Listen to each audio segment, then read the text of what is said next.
Part 3. Preparation for a Fruitful Life. Chapter 11. Equipping for Destiny. Isaac Newton was born in 1642 to a widowed mother. At age 3, he was sent away by his new stepfather to live with his grandmother. He did not do particularly well in school. That wasn't of great concern, as he was expected to be a good son and take on the management of the family farm upon his stepfather's passing. When he attempted to do so, he failed miserably. Thankfully, he was such a failure that he was sent off to try school again. He had to work for his tuition, cleaning rooms and waiting on tables for other students. He was finally able to demonstrate his abilities in math and science, and began his journey to become one of the most significant scientists of all time. Parents have lots of reasons for choosing the career path they want their children to follow. It is usually their best effort to ensure their children will be able to earn as much money, security and respect as possible for themselves and the family. These factors are often identified as keys to happiness. Young people are often expected to take on the family business or pursue a high-status career that may be within their reach. There may be little thought given to where the child's interests or abilities lie. This was the case for Isaac. His parents had expectations, and those did not match the God-given... This was the case for Isaac. His parents had expectations, and those did not match his God-given interests or abilities. He was a failure, trying to fulfill their idea of his destiny. However, Isaac was able to make major contributions when allowed to work in the areas where God had designed him to thrive. In the biblical model, the foundational belief is that when God created each person, he had dreams in mind for them. That dream could include being a shopkeeper, prime minister, a teacher, a rubbish collector, or a doctor. It could also include being a pastor or church planter or Bible teacher. One is not better than the other.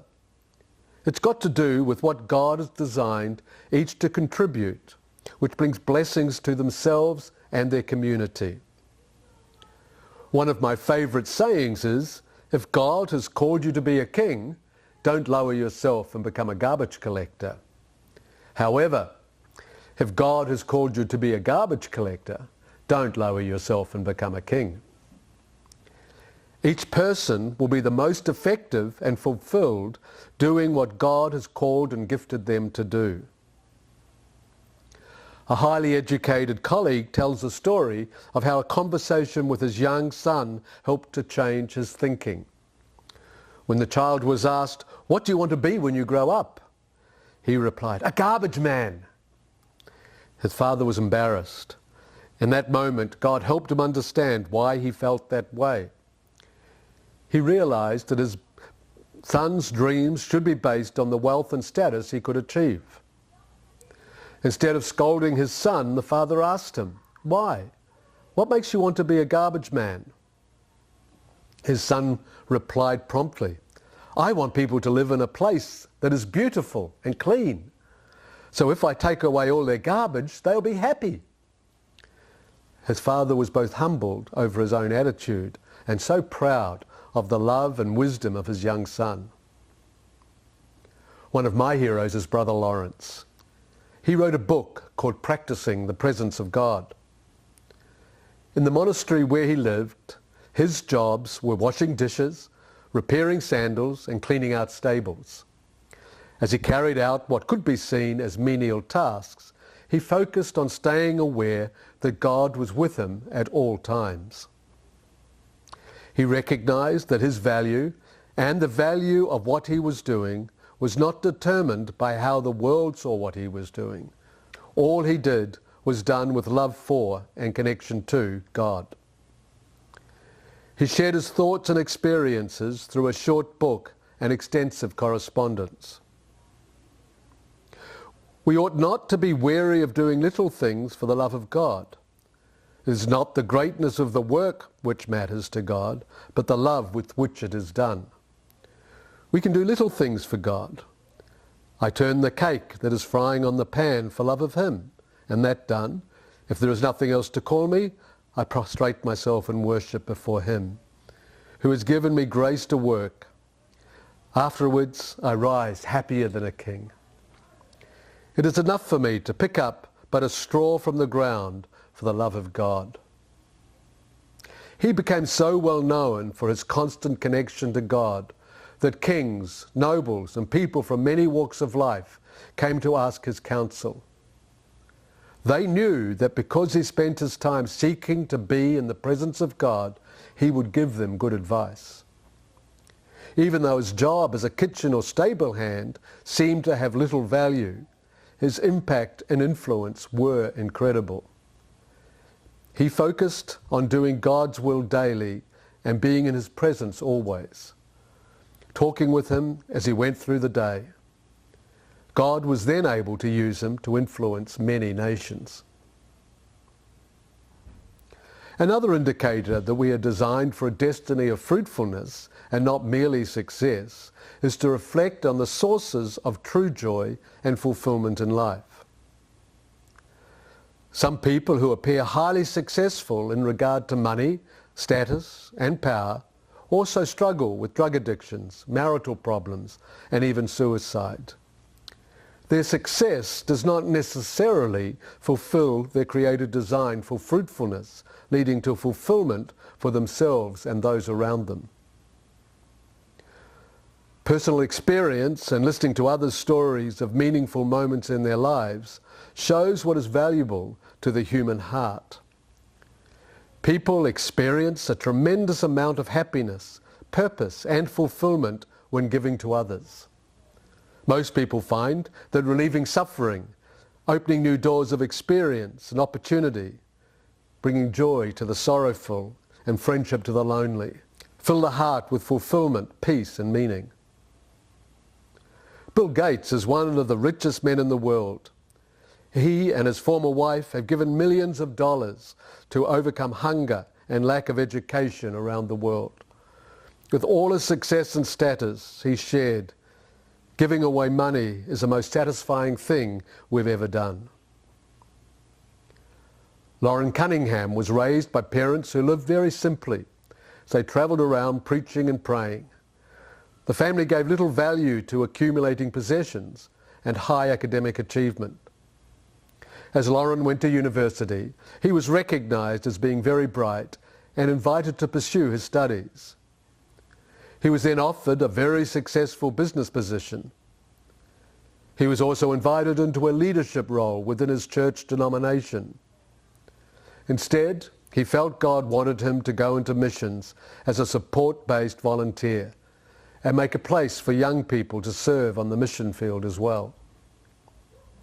He and his wife Darlene founded Youth with a Mission, now one of the largest missions movements in history, with tens of thousands of staff in over 181 countries, with millions who have gone through their training programs and consider themselves part of the YWAM family. He has been welcomed into countless private consultations with heads of state, global business leaders and religious leaders around the world. He doesn't have lots of houses and fancy cars and possessions, yet his impact around the world is literally beyond measure, simply because he's done what God called him to do. Lauren often reflects that he has never regretted the choices he's made to follow God, even when it meant walking away from opportunities that would have led to wealth and positions of power. He has found great joy making it possible for many to be involved in meaningful and fruitful service across the nations. In my own family, one of my daughters thought she might be a pediatrician, but as she grew up, she realized it would take a long time to do that. She decided to become a nurse instead, which wouldn't take so long. She's now doing her master's, running all the medical teams on a medical ship, managing 5 field teams, providing healthcare in villages, and overseeing the ship-based day surgery. All because she's doing what God has asked her to do. She's not suffered a loss of fulfillment or fruitfulness because she chose to follow God on a path that took her away from higher education, which would have provided a better paying job and higher status. April is an incredibly gifted artist, full of exuberant joy, love for others, and the ability to bring beauty into her environment. Yet her story is tinged with sadness. She reflected, "As I grew up, I always felt like a round peg trying to fit into a square hole. I felt like I was being hammered to fit into a world that I didn't belong. I really tried, but I just couldn't sit still, colour in the lines and fill in the blanks. It was really painful." As an adult, April discovered that her gift for art and her delight in people allows her to be a powerful art teacher. She has worked with a wide range of ages and abilities, from formal classrooms to overseeing a museum-based program to encourage children in their love of art. When she was able to serve through the abilities and personality God had given her, she was both fulfilled and fruitful. There is so much to be learned from these stories. One theme comes through clearly. Every job, at every level, can be a platform to honour God and bless a community. The destiny for which each person has been designed. The little boy who dreamed of contributing to a safe, beautiful community to make people happy as a rubbish collector understood the concept of destiny in the purity of heart and clarity of mind that marks a child. Great sculptors describe the process of creating a beautiful image out of a block of material, be it stone or wood. They study the material, looking for what image seems to be part of its design. They describe watching how the material responds to their work. Following the natural lines of design they discover are within the substance itself. The really great works are those which are the product of artist and raw material interacting, bringing out the beauty and form that lay within the raw material, waiting to be revealed in its fullness. This is a lovely picture that can guide the process with both students in a classroom and in families. There is a design embedded in the raw material of a child's interests and abilities. The goal can be to discover and develop that design to bring out its full, unique beauty, or to chop it to fit into a predetermined idea of what is important.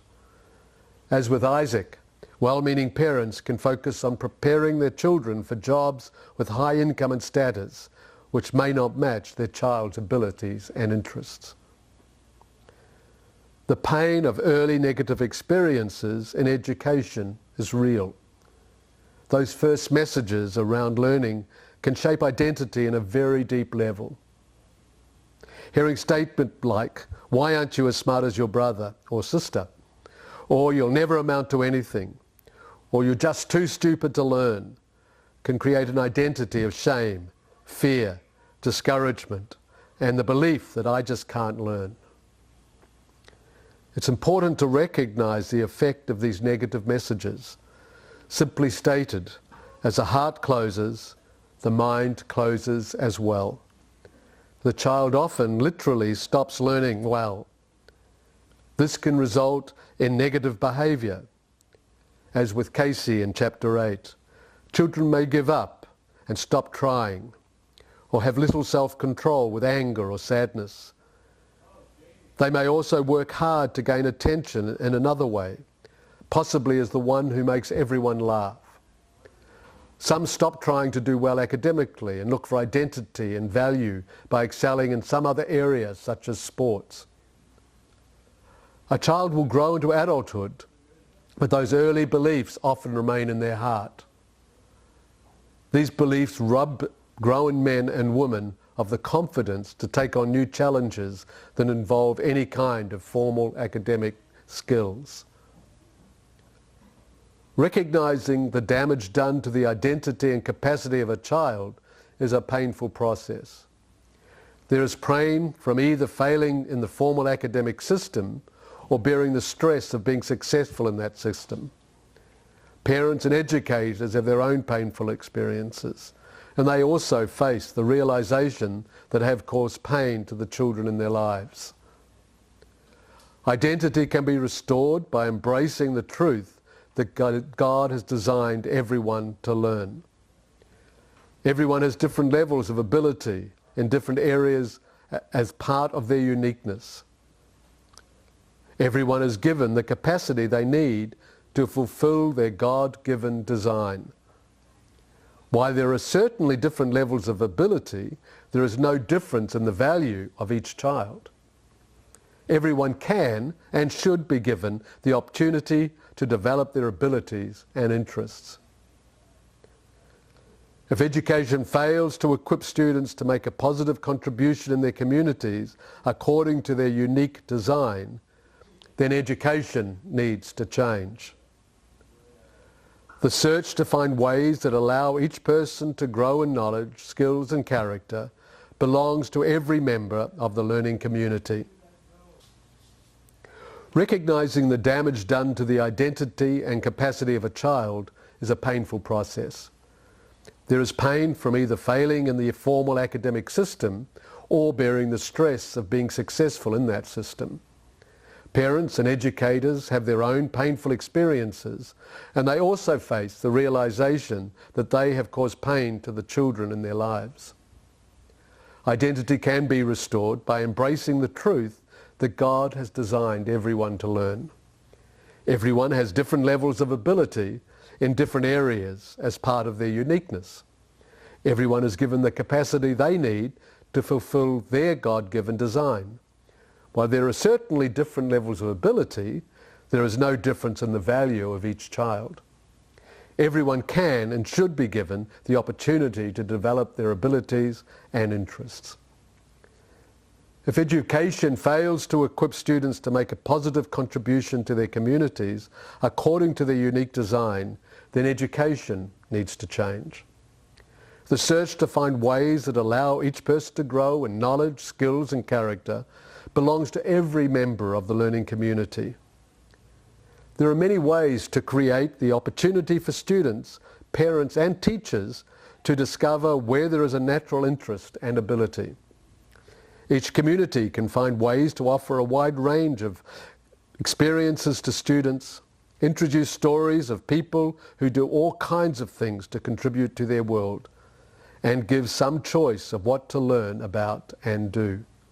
Since God has designed every child, then He will have the very best understanding of what they can do and be with both fruitfulness and fulfillment.